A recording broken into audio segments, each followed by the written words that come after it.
Well, let me do my due diligence and not lie about Relatable Reese. So, there were rumors for a while that after their very spectacular breakup, one Relatable Reese, no pun intended, released a tape of Scoville freely admitting to being scummy, a liar, and ripping off various women, that it was kind of over between the two. And shocker, I actually do believe Scoville that for months at least, they pretty much stayed away from one another.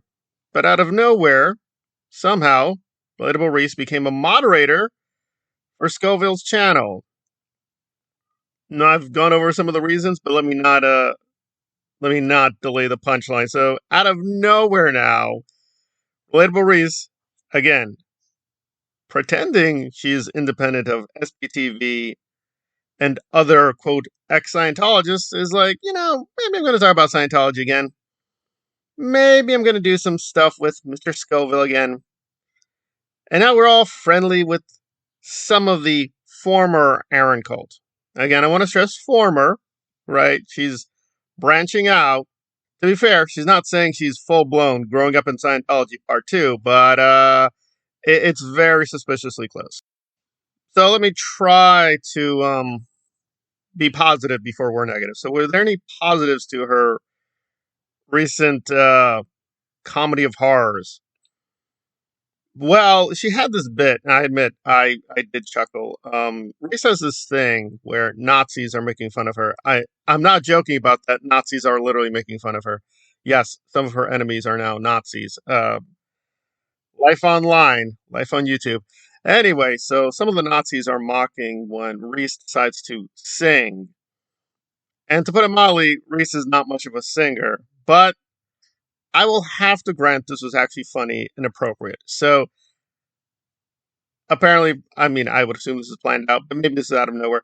So she starts singing some Whitney Houston song. It's a parody. It's a spicy parody, so I can't even play it because, YouTube is very sensitive about these things, and it may suppress the video. So she goes on this weird curse-filled version of a Whitney Houston song. Now, I'm going to defend her there. I know we can defend Reese a little bit because Whitney Houston's singing style is very powerful. It's a very powerful style. Like her vocals are incredibly hard to match. Incredibly hard to match. I mean, I think it's on record that her and Mariah Carey can just their voices were insane. Their voices were insane. Like Mariah Carey's voice can apparently like even affect glass. So that's pretty powerful voice that these women had. And she died tragically, so want to be careful there. So that was weird. And yes, it was I Will Always Love You. Okay. Alrighty then. Alrighty then. That gets me into the negative because, and I want to be careful. I don't know if that was that video, but I remember in one of the recent videos, she referenced Adam Sandler. And it was funny. It was actually a funny reference. See, that's the thing about Reese. She's very clever. And this is what I'm getting to. She plays dumb a lot, saying, guys, yes, I used Scientology. Yes, I stole and I hurt people. It was L. Ron Hubbard. He brainwashed me. I had no real childhood. Guys, I grew up in Scientology. What can I do? What can I do? And you're like, oh no, Reese, I'm so sorry. You're growing and developing into a beautiful. Wait, wait a minute. Wait. How do you know the Whitney Houston song? How do you know about Adam Sandler? Wait, how do you know this? How do you know that? I thought you said you couldn't see movies with the cult. I thought, hey, what about this? What about that? It's like, wait. How do you know all these things? Because she's melodramatically, guys, I only escaped Scientology a couple years ago. Oh my God, calm down. And it's like, no, no. Again, let's be very careful. Okay, yes. Did she have some trauma growing up in Scientology? Yes. People keep putting out this version of events and they keep telling me I'm lying or I'm getting it wrong. No, she's just being radically inconsistent. I mean, at this point, I have no clue what the hell happened with her. I think vaguely we know, yes, she grew up in Scientology. She was isolated in some ways, but people seem to think she was locked in some cage. And David Miscavige like personally took her and put her in some vault. where she was unable to have access to the outside world. That is not what happened. Scientology can work at various tiers. Some tiers, yes, you are radically isolated. You are in your weirdo Sea Org outfit, and you're basically a zombie. However, that is not all ex-Scientologists. That is not all Scientologists.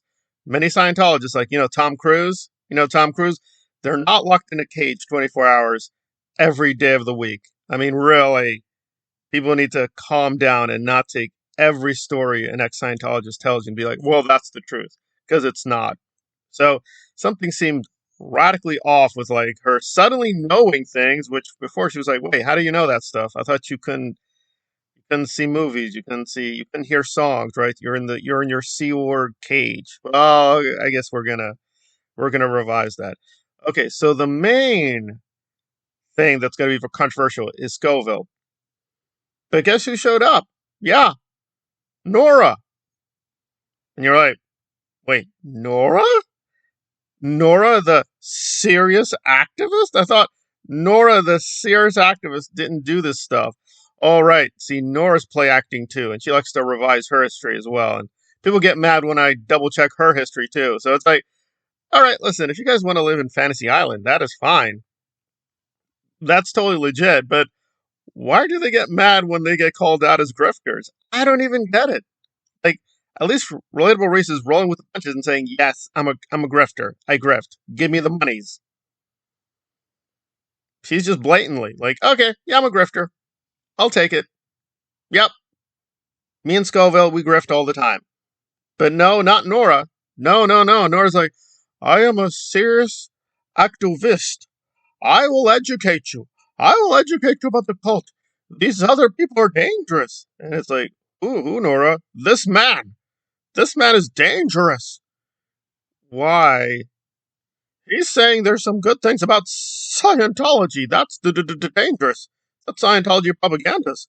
That's gains. That's gains for the case. That's forwarding the enemy opposition line. That's Scientology speak from L. Ron Hubbard, which she allegedly is fighting. Okay, but here's one problem. Someone who does highlight some of the positive things about Scientology? Relatable Reese. I remember hearing very clearly Relatable Reese saying, I don't know, guys. I mean, yeah, it was a little rough, but the bull baiting as a kid, it made me kind of tough. So I'm kind of glad I did the bull baiting.